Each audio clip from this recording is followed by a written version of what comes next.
Role sound. Scene 29, shot 3, take 1. Action.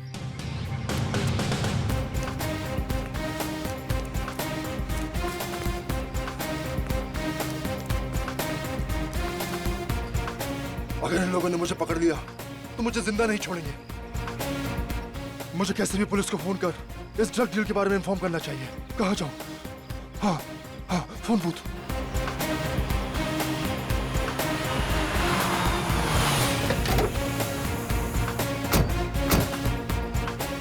हो रहा। अरे यार डायलॉग बोल। ये डायलॉग क्यों नहीं बोल रहा है? क्या हो गया इसको? तुमने रिहर्सल करवाई थी इसकी? सर दो बार इसको रिहर्सल करवाई थी, पता नहीं क्यों नहीं डायलॉग बोल रहा है। क्या हो गया इसको पता नहीं। प्रॉम्प्ट कर। हेलो सर, आपको 100 नंबर डायल करके बोलना है। Hello police. सर मैं केतन बोल रहा हूँ। सर आप क्या कर रहे हो सर? आप 100 नंबर डायल करो सर।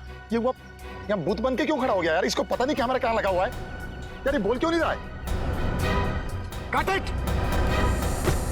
जाओ जाके उसको समझा करके रहे वहां पे। कितनी बार जाके बोल समझाओ? उसको डायलॉग बोले यार। पता नहीं कहाँ से उठा के ले आते हैं आप भी। सुपरस्टार है, कोई और नहीं मिला था कष्ट करने के लिए। अरे मुझे कोसना बंद करो यार।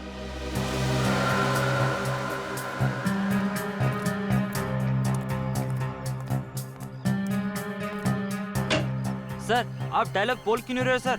सर सर क्या हुआ सर? सर ओ सर सर। अरे क्या हो गया इनको? लगता है बेहोश हो गए। देखो, अरे कोई डॉक्टर को बुलाओ। क्या हो गया इसे? अरे होश में लाओ इसे। अरे कोई पानी तो दो इसे। अरे इसे होश में लाओ। मेरे करोड़ों रुपए लगे फिल्म में, मैं लुट जाऊंगा, बर्बाद हो जाऊंगा। इसे होश में लाओ। सर उठिए सर। क्या हुआ सर? एक काम करो, डॉक्टर को फोन करो। कोई डॉक्टर को फोन करो। सर रौनक सर तो मर चुके सर। क्या? हाँ सर। ऐसे कैसे मर गया? अरे बल टेलीफोन बूथ में कोई मर सकता है क्या? अभी तो अच्छा खासा डायलॉग बोल रहा था ये। मुझे लगता है जरूर इसको किसी ने मारा होगा। अभी सीआईडी को फोन करता हूँ। Hello CID.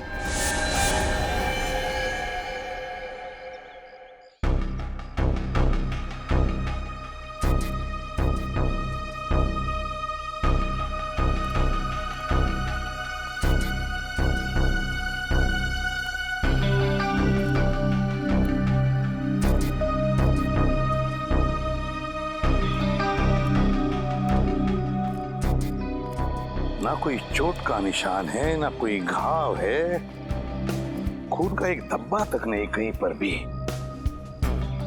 फिर भी इसकी मौत हो गई। कैसे?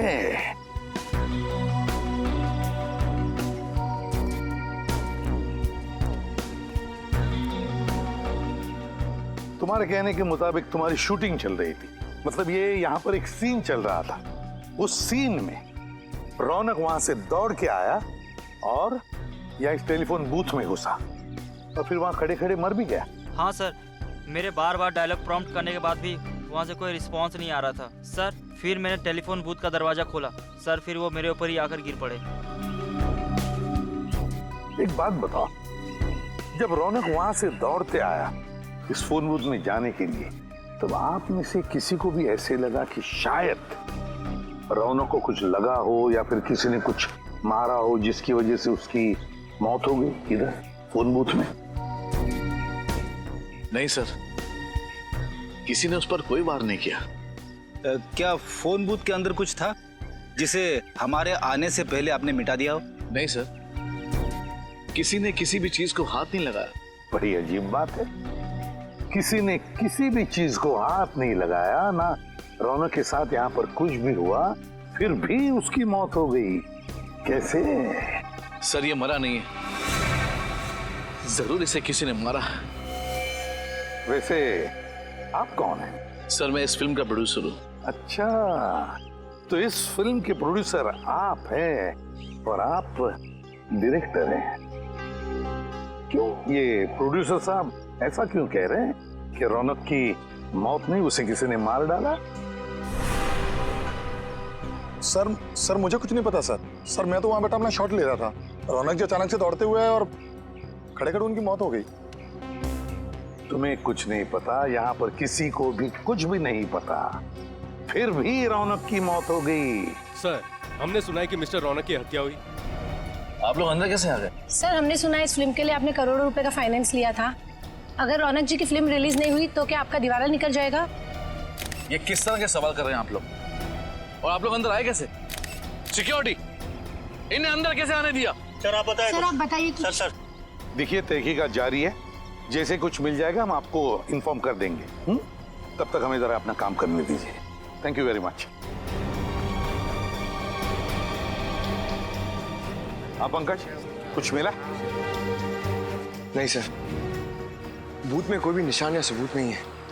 हाँ सर, सब कुछ ठीक ठाक है सर। लाश को फोरेंसिक लैब भेज दो। सर आप मेरा विश्वास कीजिए, इसे मारा गया है, इसका खून हुआ है।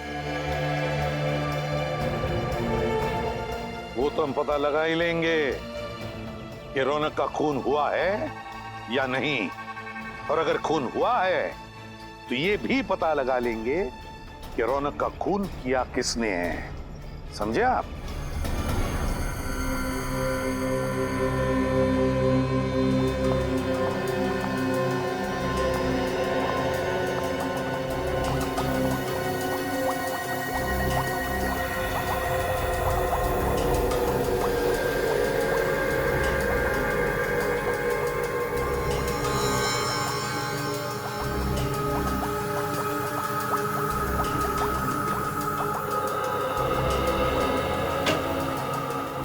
डॉक्टर तारिका, इसकी मौत की वजह पता चली?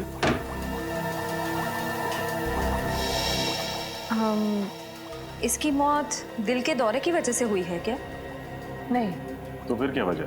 ब्रेन हेमरेज, दिमाग में खून जम जाने की वजह से मौत हुई है इसकी। लेकिन ब्रेन हेमरेज कैसे हुआ? एग्जैक्टली, इसके सर पर कोई चोट का निशान तो है नहीं, मतलब किसी ने इसके सर पर वार नहीं किया। ये बताना थोड़ा मुश्किल है। इसके ब्रेन के एक्सरे पर ये पतली लाइन देख रहे हैं आप? हाँ, क्या है? यही तो मैं भी समझने की कोशिश कर रही हूँ। अब डॉक्टर तारिका, आप ही को समझ में नहीं आ रहा है तो फिर आप हमें क्या समझाएंगे? रजत, फिलहाल मैं सिर्फ इतना बता सकती हूँ कि रौनक की मौत दिमाग में खून जम जाने की वजह से हुई है। तो फिर हम इसे क्या समझे, खून या कुदरती मौत? पक्का तो नहीं बता सकती, लेकिन मुझे तो लग रहा है कि खून ही है। कुछ और टेस्ट करने के बाद मैं सालों के सर के साथ इस केस के बारे में डिस्कस करूंगी और उसके बाद ही कुछ बता पाऊंगी। डायरेक्टर साहब, हमें तो पता चला है कि रौनक के साथ आपका 36 का आंकड़ा था। आप रौनक को अपनी फिल्म में बतौर हीरो साइन नहीं करना चाहते थे, बल्कि आप किसी और को साइन करना चाहते थे। वो क्या? आपको तो खुशी हो रही होगी, आपके गले का कांटा निकल गया। ये सरासर गलत है मैडम, ये सच नहीं है। रौनक इंडस्ट्री का सबसे बड़ा स्टार था और हर डायरेक्टर यही चाहता था कि उसके साथ काम करे। लेकिन हमारी जानकारी के हिसाब से तुम मुझसे बहुत परेशान थे।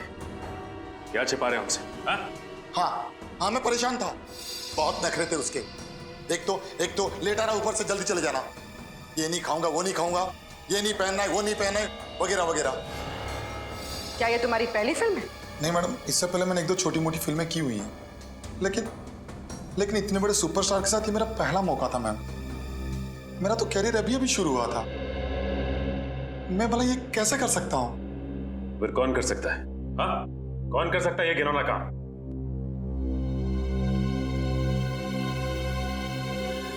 संकेत, ये क्या बकवास कर रहे हो तुम? कहीं पागल तो नहीं हो गए? मैं पागल नहीं हूँ सर, आप इनसे खुद ही पूछ लीजिए। उस दिन ये किसी बात को लेके मेकअप रूम में रौनक से झगड़ रहे थे। क्या इनका और रौनक का झगड़ा हुआ था आपस में? जी सर। तुम्हारा दिमाग खराब तो नहीं हो गया? जो मन में आए वो बके चले जा रहे हो। देखिए सर, मेरे और रौनक के संबंध बहुत अच्छे थे, बल्कि मेरे पिताजी ने रौनक के पिताजी के साथ काम भी किया था। मैंने रौनक को खुद इस पिक्चर के लिए साइन किया था, क्योंकि मैं ये बात जानता था कि रौनक अगर ये फिल्म करेगा तो मेरी फिल्म सुपरहिट हो जाएगी। वो मुझे टाइम नहीं दे रहा था, और उस दिन तो ये क्या रौनक, डेट्स नहीं है, टाइम नहीं है, तुम मेरे साथ ऐसे कैसे कर सकते हो? मैंने कहा ना, डेट्स नहीं है मतलब डेट्स नहीं है। प्लीज मेरा दिमाग खराब मत कीजिए आप। दिमाग तो मेरा खराब हो रहा है। रौनक, तुम इतने अनप्रोफेशनल कैसे हो सकते हो? याद है तुमने एग्रीमेंट साइन किया मेरे साथ। देखो, मैं सिर्फ फिल्म में एक्टिंग के पैसे लेता हूँ। ये टीवी के रियलिटी शोज में जा जाकर फिल्म को प्रमोट करने का वक्त नहीं है मेरे पास, समझे आप? इसका मतलब ये है कि तुम प्यार से नहीं मानोगे। ओह, तो तुम मुझे सुपरस्टार रौनक को धमकी दे रहे हो, हाँ? तुम कर क्या लोगे मेरा? अगर मुझे गुस्सा आया ना तो तुम्हारी ये जो फिल्म है ना, इसे बीच में ही छोड़ के चला जाऊंगा। रास्ते पे आ जाओगे, समझे? मैं रास्ते पर आ जाऊंगा? मैं चुटकी भर में तुम्हें बर्बाद कर सकता हूं रौनक, चुटकी भर में। बस मीडिया के सामने जाकर मैंने तुम्हारे और सुप्रिया के रिश्ते की बात बता दी तो तुम उसी समय बर्बाद हो जाओगे रौनक। रास्ते पे मैं नहीं, तुम आओगे, तुम।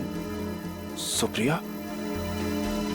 सुप्रिया के बारे में आप क्या जानते हैं? सब कुछ जानता हूं मैं रौनक। तुम्हारे और सुप्रिया का राज सब पता है मुझे। बस मीडिया के सामने जाकर मुंह खोलने की देरी है। संकेत जी, आपस के झगड़े में आप सुप्रिया को बीच में क्यों ला रहे हैं? प्लीज आप मीडिया से कुछ मत बोलिएगा। आप जो कहेंगे मैं करूंगा। आपकी फिल्म को प्रमोट करूंगा, कुमार जी का साइनिंग अमाउंट भी वापस कर दूंगा। बट प्लीज इस राज को राज ही रखिएगा। और इस ब्लैकमेल से रौनक जी डर गए। जी, उसके तो पसीने छूट गए थे। वो मुझे मुंह मांगी डेट्स देने के लिए तैयार हो गया था, पूरी तरह से कोऑपरेट करने के लिए तैयार हो गया था। अब आप ही बताइए सर कि मैं अपने ही हीरो का खून क्यों करवाऊंगा? और ये औरत सुप्रिया कौन है जिसका नाम सुनते ही रौनक इतना घबरा गया था? इन दोनों का क्या संबंध है आपस में? सर क्या संबंध था ये तो मैं नहीं जानता। एक दिन रौनक मेरे साथ ऑफिस में बैठा हुआ था, फिल्म्स के डायलॉग का नरेशन चल रहा था कि अचानक ये औरत जबरदस्ती मेरे ऑफिस में घुस आई। वो रौनक से मिलने की जिद करने लगी।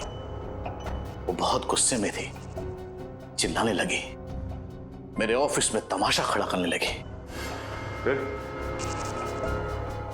उसे देखते ही रौनक का चेहरा सूख गया। वो उसके सामने कुछ बोल ही नहीं पा रहा था। फिर उसके साथ अकेले में बात करने के लिए रौनक उसे खींचकर दूसरे कैबिन में ले गया। मतलब आपने उन दोनों की बातें नहीं सुनी? जी नहीं, पर मैं ये समझ गया कि रौनक कोई बहुत बड़ा राज छुपा रहा है।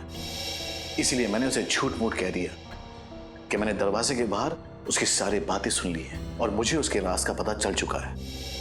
तो ये बात है। आपके पास इस सुप्रिया का एड्रेस तो होगा ना? जी है।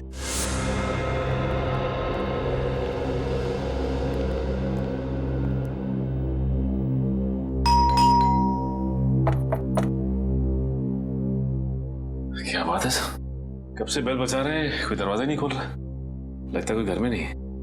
ठीक है, बिन बुलाए मेहमान बन जाते हैं।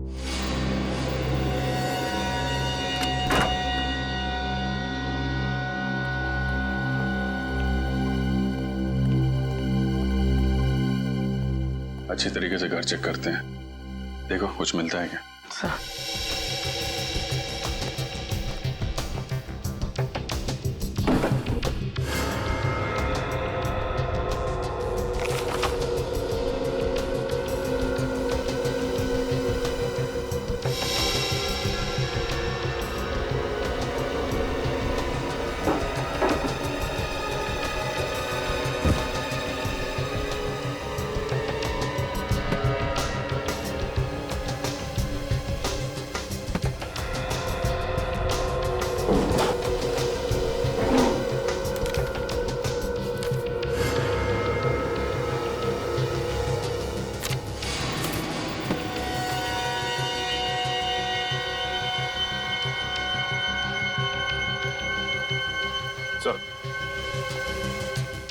ये देखिए सर, रौनक और सुप्रिया की फोटो उस कमरे में किताब के अंदर छिपा के रखी थी।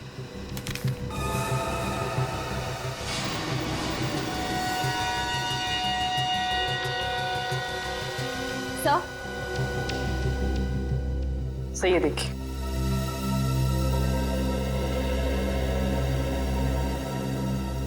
माय गॉड, तो ये चक्कर है। Marriage certificate? सर, रौनक जी और सुप्रिया जी शादीशुदा थे। पर अगर सुप्रिया रौनक की बीवी थी तो ये बात इतने सालों तक उसने लोगों से छुपा के क्यों रखी? रौनक जी तो रहे नहीं, अब ये बात उनकी पत्नी सुप्रिया जी बताएंगे।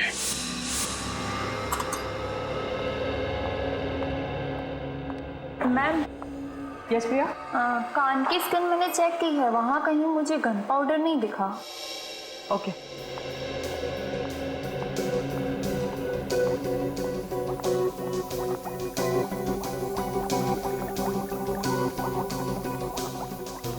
तो फिर हम लोग चलते हैं?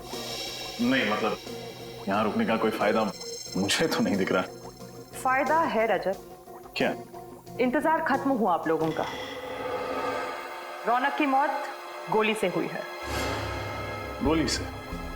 डॉक्टर तारिका, पहले आपने कहा था कि मौत खून जम जाने के कारण हुई थी, और अब गोली से? मैंने टेस्ट किया है, इसकी मौत गोली से ही हुई है। लेकिन उसके शरीर पर कहीं गोली लगने का निशान तो है नहीं। ना ही कहीं से खून निकला है, फिर गोली से कैसे मौत हुई? क्योंकि ये एक अजीब तरह की गोली है, बिल्कुल सुई जितनी पतली। रौनक के दिमाग में एक तरफ से घुसी और दूसरी तरफ से बाहर निकल गई। अब आप ये भी बता दीजिए कि गोली चली कहाँ से? ये ढूंढना तो आप लोगों का काम है ना। वैसे फोन बूथ के बाहर से चली होगी। फोन बूथ का कांच बिल्कुल सही सलामत है। सर हो सकता है कांच में छेद इतना छोटा हो कि हमें दिखाई ना दिया हो सकता है श्रेय। एक काम करते हैं, फोन बूथ के कांच को एक्सपर्ट से चेक करवाते हैं, पता चल जाएगा गोली बाहर से चली थी या अंदर से। फोन बूथ के ग्लास से कुछ पता चला क्या? नहीं सर, अभी तक 3 कांच की जांच हो चुकी है, चौथी की जारी है। इसमें एक जेल है, इसे हम इस कांच के ऊपर डालेंगे।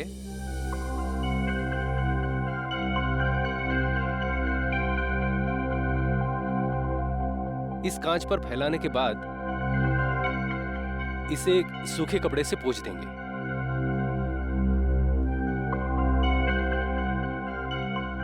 अगर कांच में कहीं भी कोई क्रैक या छेद हुआ तो ये जेल उस कांच के अंदर जाकर अटक जाएगा और हमें पता चल जाएगा कि इस कांच में वो छेद कहां पर है।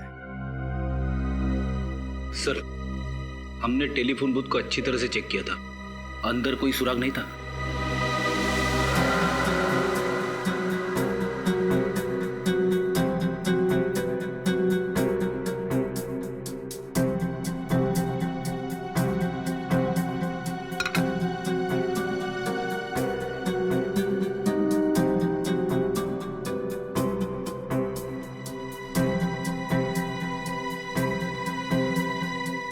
नहीं सर, कांच में ना तो कोई क्रैक है और ना ही कोई छेद। कमाल है, ये कैसे हो सकता है? बाहर से कोई भी हथियार बूथ के अंदर आया ही नहीं, फिर ये खून हुआ तो हुआ कैसे?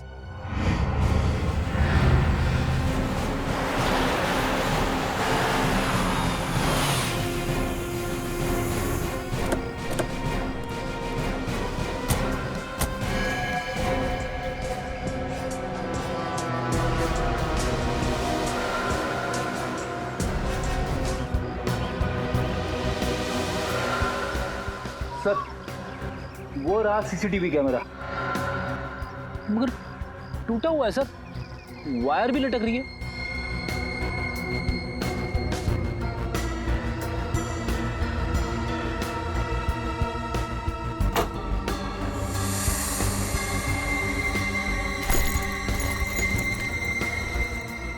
लेडीज बैग, शायद सुप्रिया की होगी।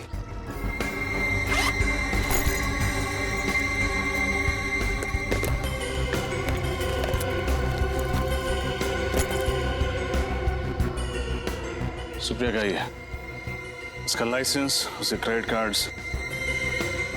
हो सकता है सर कि इन तीनों ऑफिसर्स ने सुप्रिया को बस में देखा, उसे बस में से उतारा और फिर हमारे आने तक उसे यहाँ पे बिठा के रखा। हो सकता है। लेकिन एक बात समझ में नहीं आ रही सर, अगर सुप्रिया अपने साथियों के साथ इन तीनों ऑफिसर्स का खून करके भाग गई तो फिर उसने ये पर्स यहाँ पे क्यों रखी? इसी सवाल का तो जवाब ढूंढना है फ्रेडी। कोई भी मुजरिम इतना बड़ा सबूत पीछे छोड़ के क्यों जाएगा? हो सकता है वो हमें गुमराह करने की कोशिश कर रही हो।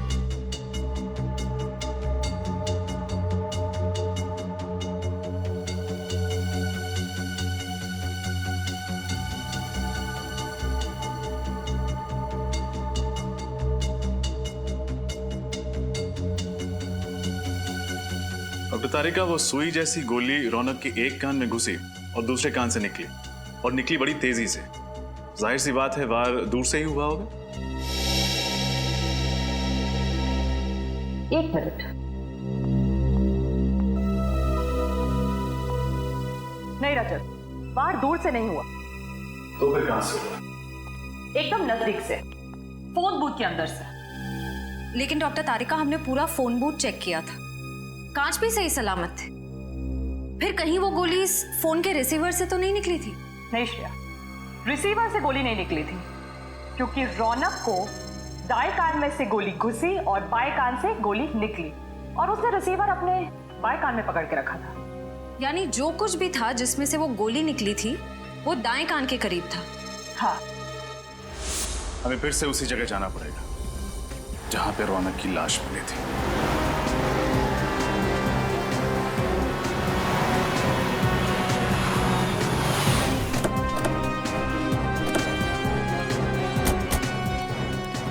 सर, हमने पूरे एरिया को सील कर दिया। Very good. अब देखते हैं, अगर हमारी नजरों से कुछ छूटा है तो अभी मिलना ही चाहिए। सर, शूटिंग के लिए जो फोन बूथ यूज किया था वो इधर रखा गया था।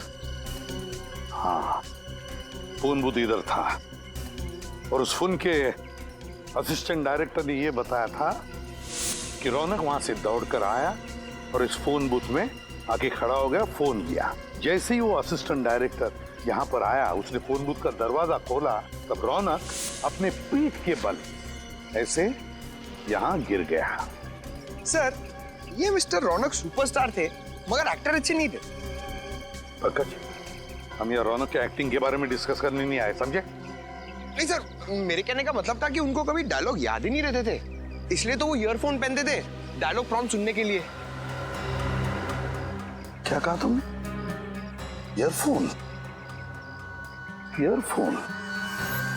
छोटा सा ईयरफोन और माइक्रोफोन, कॉर्डलेस।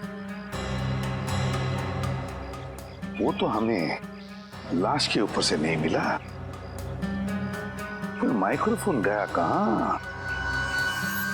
वो माइक्रोफोन ढूंढो, ढूंढो, यहीं कहीं आसपास ही मिलना चाहिए।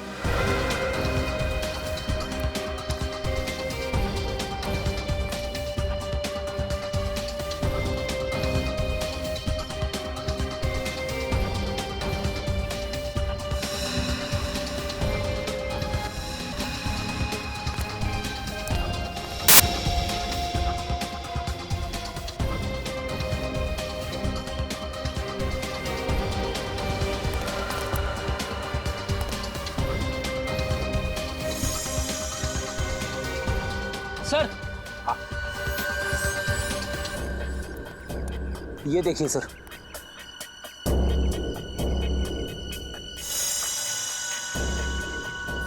यही तो है वो माइक्रोफोन, यही है।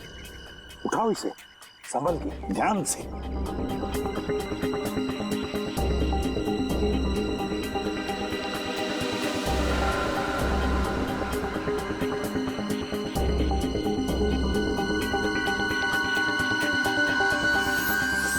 तो ये है वो माइक्रोफोन।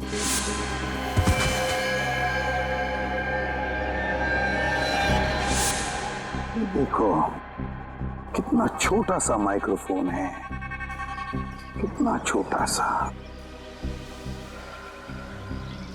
लगता है कुछ गड़बड़ है इस माइक्रोफोन में। जरा मैग्नीफाइंग ग्लास देना तो।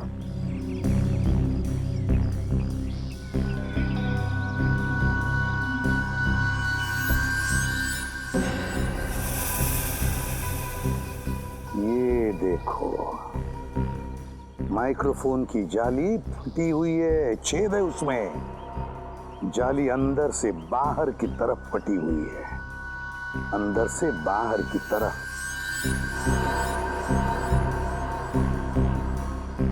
अंदर से बाहर की तरफ फटी हुई है, इसका मतलब है इस माइक्रोफोन के अंदर कोई ऐसी चीज फिट की गई थी जो बड़े जोर से अंदर से बाहर की तरफ आई।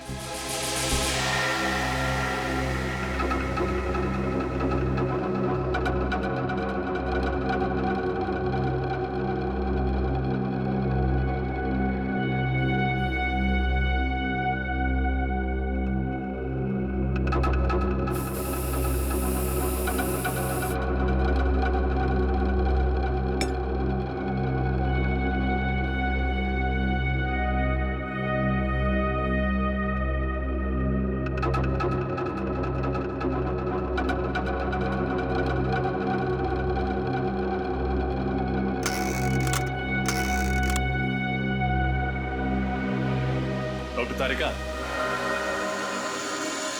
ऐसे ही चक्कर लगवाती रहेंगी या कुछ बताएंगी भी? मैं तो पूरी कोशिश कर रही हूँ कि आप लोग जल्द से जल्द खूनी तक पहुंचे। दरअसल एसीपी सर बहुत गुस्से में। क्यों? क्योंकि खूनी तो दूर, अब तक हम ये भी पता नहीं लगा पाए हैं कि खून हुआ कैसे। मगर मुझे पता चल गया है कि खून कैसे हुआ। कैसे?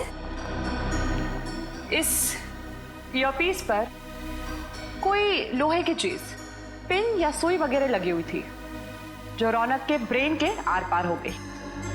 आप ये बात इतने यकीन के साथ कैसे कह सकते हैं? इस ईयरपीस पे ये छोटा सा छेद तो आप लोग देख रहे हैं। इस जाली के लोहे के अंश रौनक के भेजे में मिले लोहे के अंश से मैच होते हैं। इसका मतलब वो चीज जाली से निकलकर रौनक के कान से होते हुए उसके दिमाग में घुस गई। हाँ, लेकिन इतना शक्तिशाली वार करने के लिए इस ईयरपीस में कोई यंत्र, कोई ट्रिगरिंग डिवाइस तो होगा जिसने फोर्स के साथ उस पिन को बाहर फेंका होगा। नहीं, इस पे ऐसा कोई ट्रिगर नहीं है। ये ईयरपीस मैंने अच्छी तरह से चेक किया है। तो फिर उस पिन से वार हुआ कैसे? वो पिन अपने आप तो बाहर नहीं निकली होगी। ये पता चल जाएगा, बस थोड़ा सा वक्त दीजिए मुझे। तब तक हमें उस आदमी का पता लगाना होगा जिसने ये खास किस्म का ईयरपीस बनाया है। इस प्रॉम्प्टर को ध्यान से देखिए। क्या ये आपके यहाँ का है? हाँ, ये तो हमारे यहाँ का ही माल है। पर ये आपको कहाँ से मिला? ये तो रौनक के पास था। रौनक की लाश के पास से। क्या? जी हाँ, रौनक का इस प्रॉम्प्टर से खून हो गया है। सर, पर ये तो एक छोटा सा माइक्रोफोन है। इतनी छोटी चीज से किसी की जान कैसे जा सकती है? जान जा सकती नहीं, बल्कि जा चुकी है। ये देख रहे हैं आप, इस प्रॉम्प्टर की ये स्पीकर की जो जाली है, इसमें शायद किसी ने पिन डाला था। क्या ये पिन आपने डाला था? जी हाँ, बिल्कुल, ये पिन मैंने ही डाली थी। लेकिन क्यों डाला था ये पिन आपने? सर, रौनक जी के ऑफिस से उनकी सेक्रेटरी का फोन आया था। उनकी सेक्रेटरी?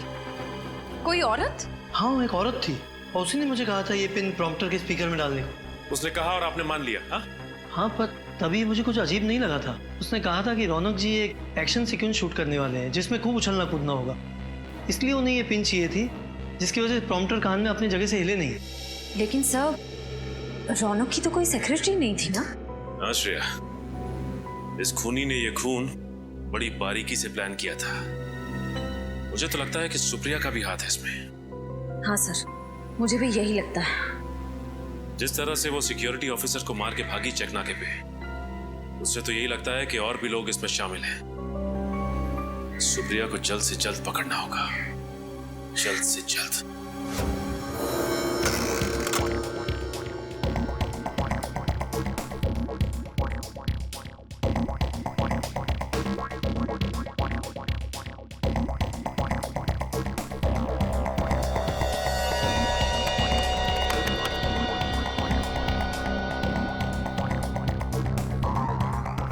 डॉक्टर तारिका, उस ईयरपीस में कोई यंत्र था या नहीं, कुछ पता चला?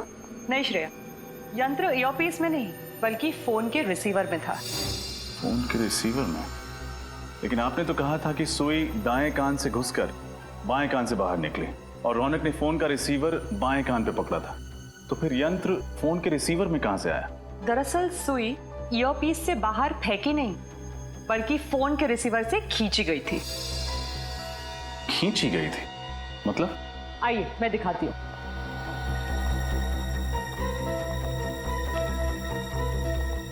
ये देखिए, ये है वो सुई जिससे रौनक की मौत हुई, मैग्नेट से चिपकी हुई।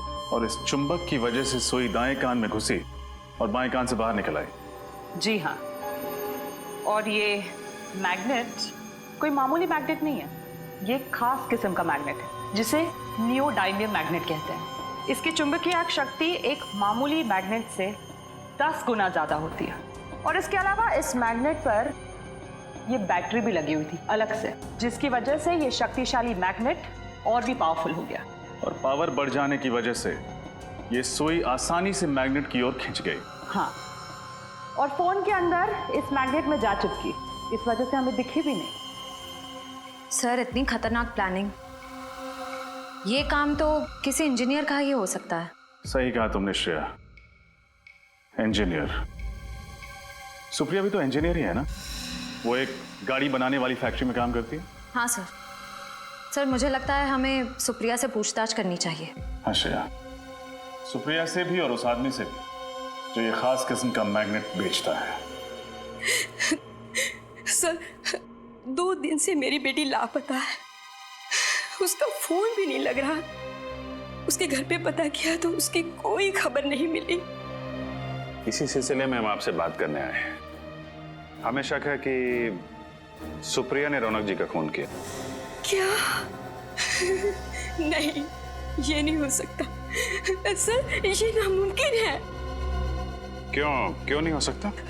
क्योंकि सुप्रिया तो रौनक की पत्नी, ये बात हमें पता है। देखिए, कुछ और लोग भी मिले हैं सुप्रिया के साथ जो उसकी मदद कर रहे हैं। सुप्रिया चेक नाके पे पकड़ी गई थी, वहां पे 3 पुलिस वालों को मार के वो लोग फरार हो गए।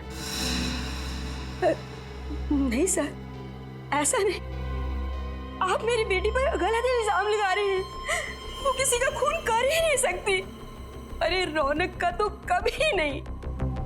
वो दोनों तो एक दूसरे से इतना प्यार करते थे। कॉलेज में दोनों इकट्ठे पढ़ते थे सर, और पढ़ाई खत्म होने के बाद दोनों ने शादी कर ली। अगर ऐसी बात है तो फिर रौनक जी ने अपनी शादी की बात दुनिया वालों से छिपाई क्यों नहीं बताया कि सुप्रिया उनकी पत्नी है? क्योंकि सर उसे ऐसा लगता था कि एक शादीशुदा लड़का सुपरस्टार नहीं बन सकता, और इसलिए उसने अपनी और सुप्रिया की शादी सबसे छुपाई। सुप्रिया को भी कोई शिकायत नहीं थी। और 2 साल पहले। क्या हुआ 2 साल पहले? वो रौनक ने ड्रग लेना शुरू कर दिया था। उसको ड्रग की बुरी आदत पड़ गई थी। क्या? ड्रग्स लेने की आदत? हाँ सर, वो उसने जब से ड्रग लेना शुरू किया तो उसने सुप्रिया को मारना पीटना शुरू कर दिया, और फिर सुप्रिया से ये सब सहन नहीं हुआ तो उसने रौनक को छोड़ दिया और मेरे घर पर रहने के लिए आ गई। फिर 2 महीने पहले रौनक अचानक से हमारे घर में आया, और वो एक अच्छा इंसान बन चुका था, और उसने सुप्रिया से वादा किया कि मैं अब ड्रग कभी नहीं लूंगा। तो सर वो तो दोनों बहुत खुश लग रहे थे, खुशी खुशी रह रहे थे। ठीक है, अभी हम लोग चलते हैं और जरूरत पड़ेगी तो आपसे दोबारा मिलेंगे। Thank you. ऐसा लगता है कि सुप्रिया की माँ ठीक कह रही है। हो सकता है। अगर सुप्रिया ने खून नहीं किया है तो फिर हाँ सर। नहीं सर, कम से कम 50 पीस का ऑर्डर देना होगा। हाँ नहीं, मैं डिलीवरी तो सर क्या है, डिलीवरी के लिए आपको अपने बंदे को भेजना होगा। ठीक है, मैं ऑर्डर लिख लेता हूँ, don't worry. Thank you. Excuse me. जी कहिए। हम लोग सीआईडी से। जी कहिए। इस मैग्नेट को ध्यान से देखिए। क्या ये आपके यहाँ से सप्लाई किया गया? जी हाँ सर, बिल्कुल। सर ये बहुत ही बढ़िया क्वालिटी का मैग्नेट है और ये आसानी से नहीं मिलता है। अच्छा, ऐसा क्या खास है इसमें? सर ये मैग्नेट बहुत ही पावरफुल है, अर्थ मैग्नेट। लेकिन इस मैग्नेट के बारे में सीआईडी क्यों पूछताछ कर रही है? अब मैग्नेट से किसी का खून हो गया। क्या? खून इस मैग्नेट से? सर ऐसा कैसे मुमकिन है? देखिए ये तो मुमकिन है, लेकिन आप फिलहाल ये बताइए कि ये मैग्नेट आपने किसको सप्लाई किया था? सर 2 दिन पहले एक आदमी का फोन आया था, वो इसी साइज का मैग्नेट चाहता था। सर पहले तो मैंने उसे मना कर दिया था। क्यों? क्योंकि वो एक ही मैग्नेट खरीदना चाहता था और मैं तो होलसेलर हूँ सर। फिर क्या मैम, लगता है उसे इस छोटे साइज के मैग्नेट की सख्त जरूरत थी। वो 50 पीस का ऑर्डर देने के लिए रेडी हो गया। फिर मुझे क्या था, मैं भी मान गया। लेकिन आपको कैसे पता कि उसे एक ही चुंबक चाहिए था? मैम जब वो डिलीवरी के लिए आया तो मैंने उसे जब बॉक्स दिया तो उससे बॉक्स में से सिर्फ एक ही मैग्नेट निकालकर मुझसे बोला कि बाकी के सारे मैग्नेट मैं रख लूं, वो भी बिल्कुल मुफ्त। ये बाकी के चुंबक हम देख सकते हैं? नहीं सर, वो क्या है कि जगह छोटी है ना, तो मैं स्टॉक ज्यादा रखता नहीं हूँ। ठीक है, उसका नाम पता लो। सर नाम पता भी नहीं है। उसका चेहरा तो देखा था तुमने, स्केच बनवा सकते हो? नहीं सर, उसका चेहरा मुझे याद नहीं है। तुम्हें उसने फोन किया था ना, फोन नंबर है तुम्हारे पास या वो भी नहीं है? जी उसने लैंडलाइन पे फोन किया था सर। अच्छा कितने बजे फोन किया था उसने? शाम को 6 से 7 के बीच। 6 से 7 के बीच? श्रेया, 6 से 7 के बीच जिसने भी इन्हें फोन किया उनकी लिस्ट लिखवाओ।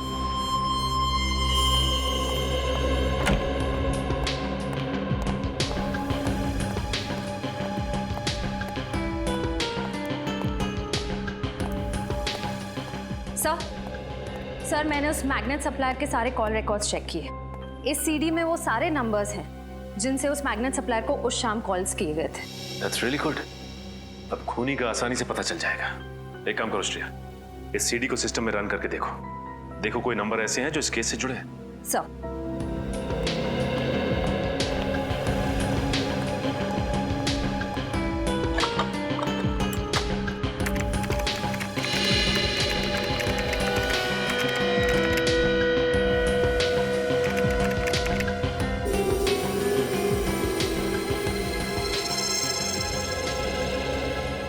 Oh no.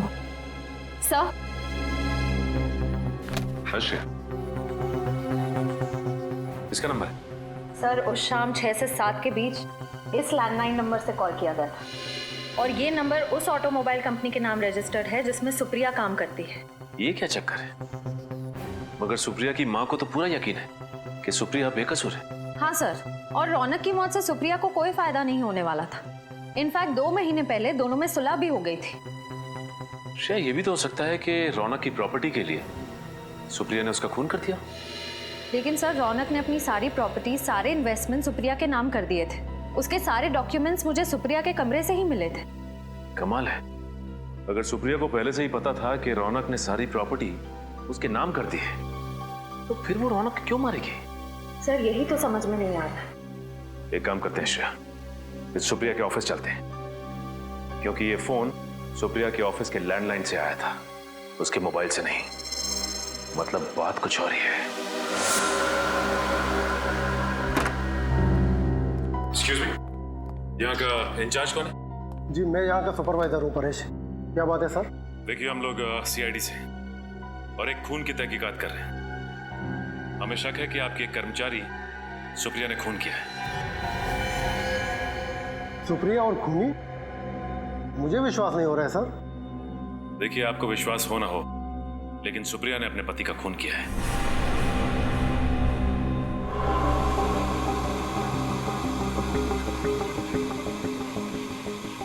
सर ये टीवी 2 दिन से बिगड़ गया है, इमेज बराबर नहीं आ रही है। ये तो अच्छा हो गया कि यहाँ के मालिक मिस्टर शेखर यहाँ पे 2 दिन से आए नहीं है इस केबिन में। इसका मतलब ये टीवी आपको 2 दिन से प्रॉब्लम दे रहा है? हाँ जी हाँ। श्रेया, मुझे याद है कि बचपन में टीवी के सामने अगर हम चुंबक रखते थे, मेरा मतलब है मैग्नेट, तो इसकी इमेज खराब हो जाती थी, कुछ दिखाई नहीं देता था ठीक से। हाँ सर, कहीं इस टीवी के पास भी तो लगता तो ऐसे ही है।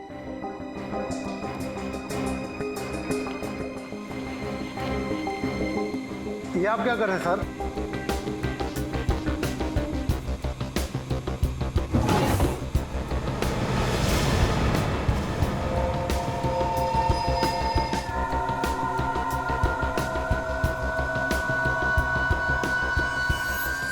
सर इन मैग्नेट्स की साइज बिल्कुल वैसी ही है जैसी हमें उस फोन के रिसीवर में मिली थी।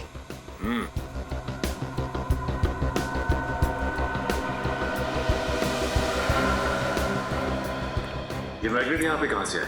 सर मैं नहीं जानता ये मैग्नेट कहाँ से आया। मैंने पूछा ये मैग्नेट यहाँ पे कहाँ से आया था?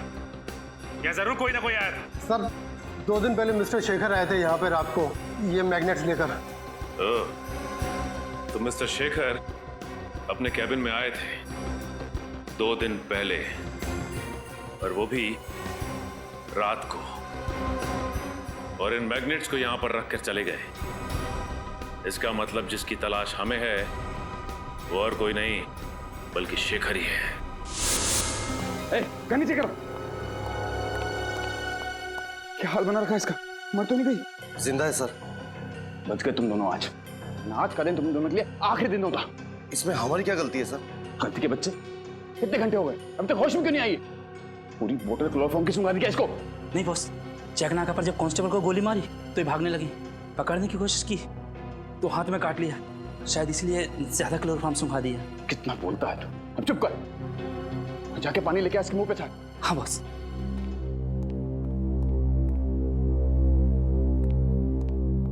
आराम से, प्यार से।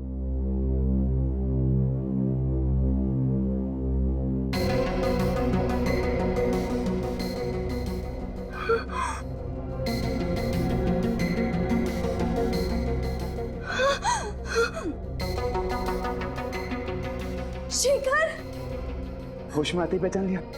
सही कहा तुमने, सही मायने में आज पहचाना है तुम्हें। क्या करूं डार्लिंग, मैं मजबूर था। वो कहते हैं ना, प्यार और जंग में सब कुछ जायज है। मुझे माफ करना प्लीज।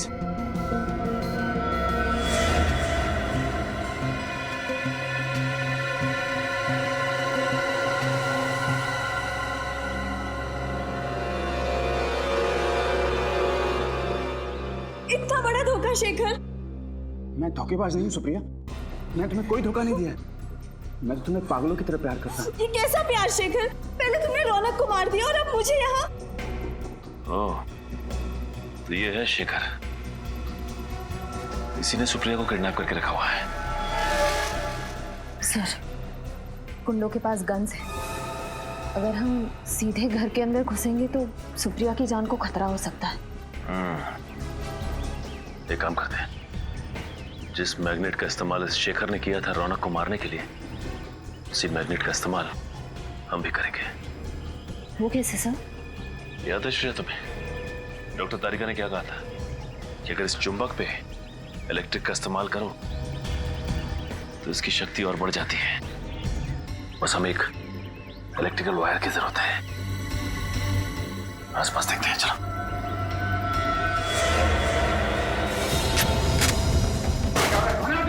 रुक! क्या हो रहा है? कौन है आप लोग? सीआईडी।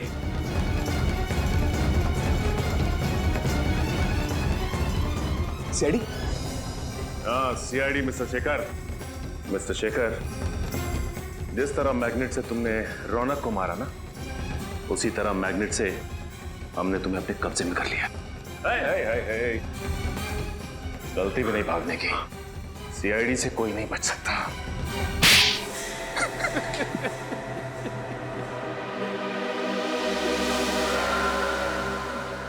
मैं सुप्रिया को पागलों की तरह चाहता था,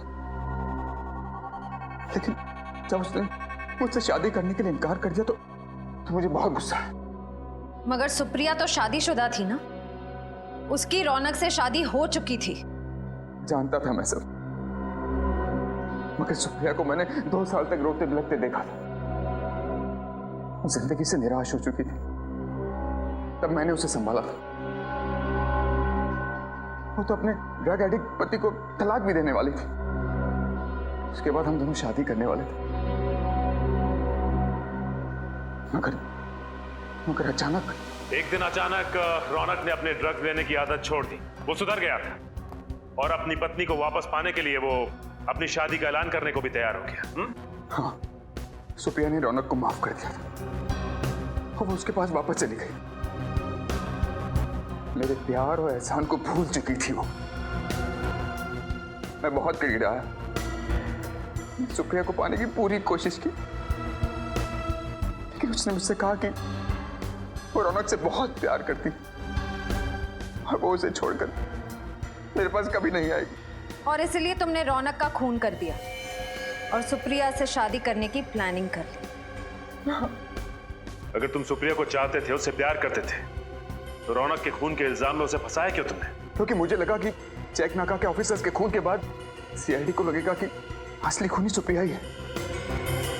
मैं सुप्रिया को कानून से बचाता और फिर सुप्रिया को भी लगता कि जेल जाने से अच्छा वो मेरे साथ अंडरग्राउंड हो जाए और फिर सारी जिंदगी वो मेरे एहसानों के तले दबी रहती। शर्म आनी चाहिए तुम्हें।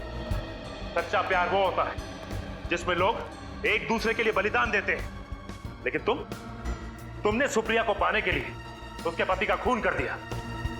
अब कानून इस जुर्म के लिए तुम्हें सिर्फ और सिर्फ फांसी देगा।